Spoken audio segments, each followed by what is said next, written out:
అందరికీ నమస్కారము. మేము అడవుల్లో జీవిస్తూ ప్రకృతి ఇచ్చిన ఎన్నో ఔషధ మూలికలను ఉపయోగించి చాలా వ్యాధులకి మందులు అనేది కనిపెట్టినాం.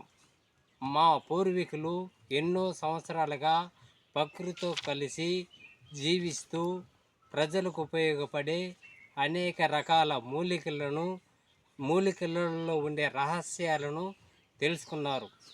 ఈరోజు మనము మాట్లాడుకోబోయేది ఒక ముఖ్యమైన సమస్య గురించి.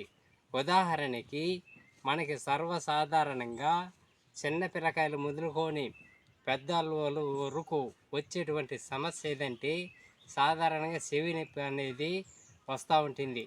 చాలామంది చెవి నొప్పి వచ్చినప్పుడు చాలా బాధగా ఉంటుంది.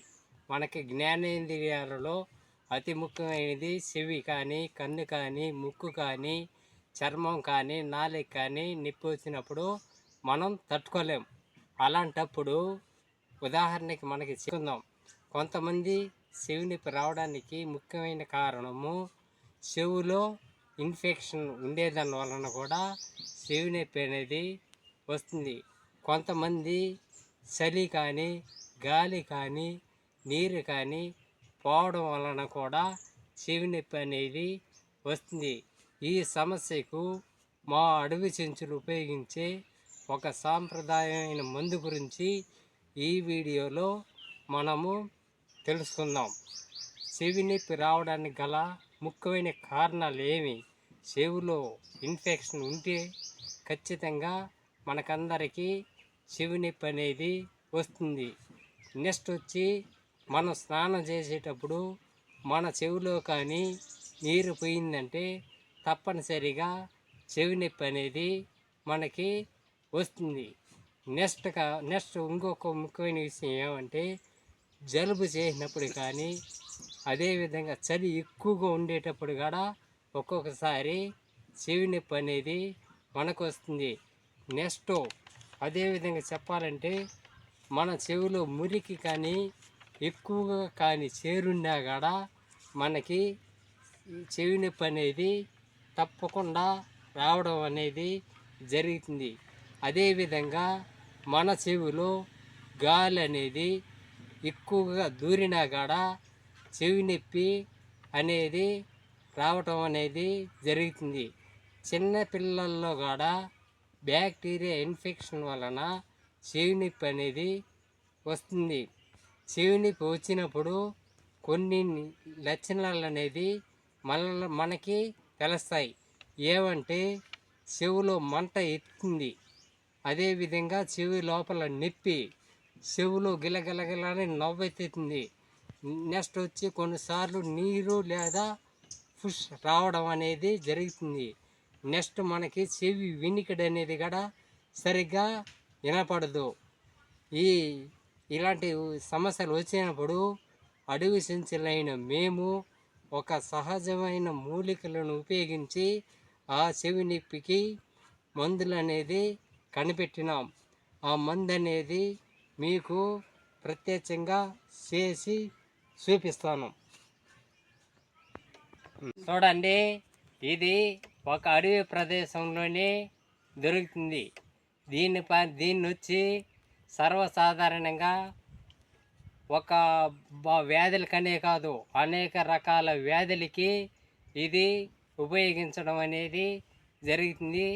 మా అడవి చెంచులు అనేది మా పూర్వీకులు అనేక రకాల వ్యాధులకి అంటే ఒక 4-5 రకాల వ్యాధులకి దీనిని ఉపయోగిస్తారు. ముఖ్యంగా ఇప్పుడు చెవి నొప్పి గురించి టాపిక్ ఎత్తినాం కాబట్టి చెవి నొప్పికి ఏ విధంగా ఉపయోగించే వాళ్ళు ఈ వీడియోలో మీకు ప్రత్యక్షంగా చేసి చూపిస్తాను. దీని పేరు వచ్చి నక్క ఎర్రగడ్డ అనేసి కొంతమంది అంటారు. కొన్ని ప్రదేశాల్లో వచ్చి జాంగ్ అనేసి కాడ కొంతమంది పిలుస్తారు. ఏది ఆ పేరుతో పిలిచినా కాడ మనకి ఈ ప్రకృతి ప్రసాదించిన వరము ఈ మూలిక అనేది మన చెవి నొప్పిని ఏ విధంగా తగ్గిస్తుందో చూపిస్తాం. చూడండి, మా సనయ్య ఈ విధంగా ఈ జాంగు పట్ట ఫస్ట్ ఇదే ఈ విధంగా పొయ్యిలో కానీ ఎక్కడన్నా కట్టలల్లో కానీ ఈ విధంగా వేడి చేయాలి.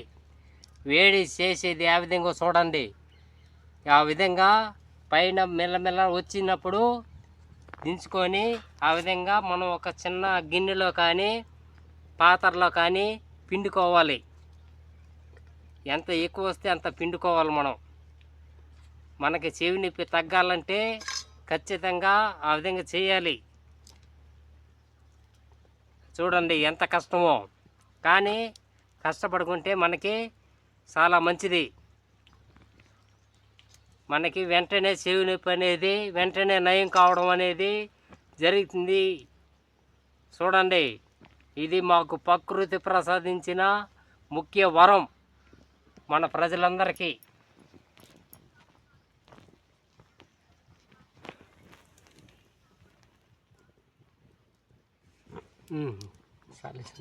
చూడండి, కనబడుతుంది.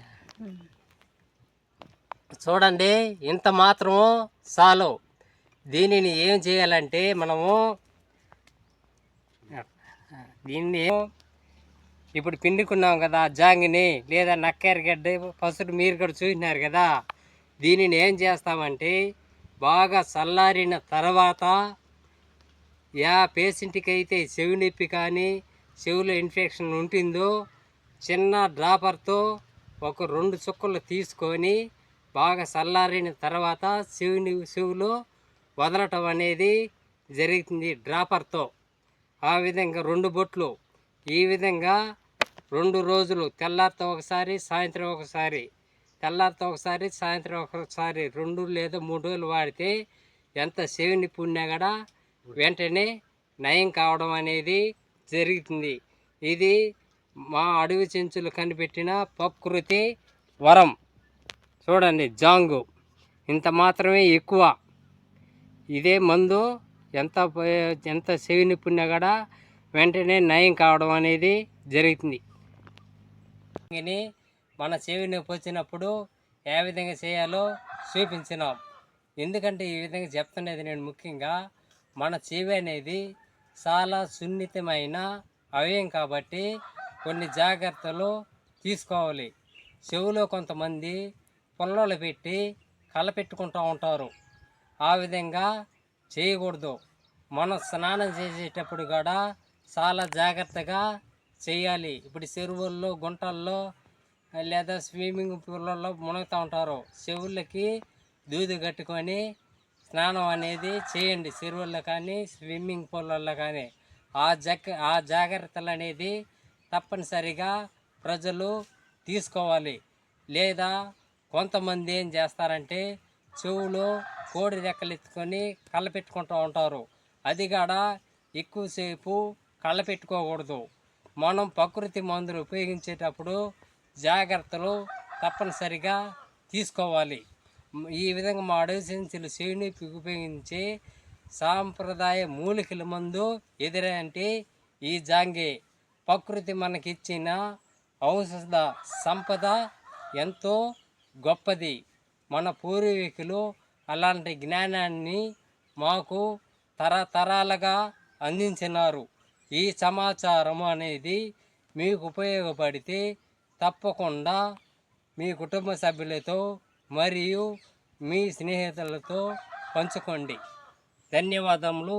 ఇట్లు అడవి చెంచుల రోసయ్య.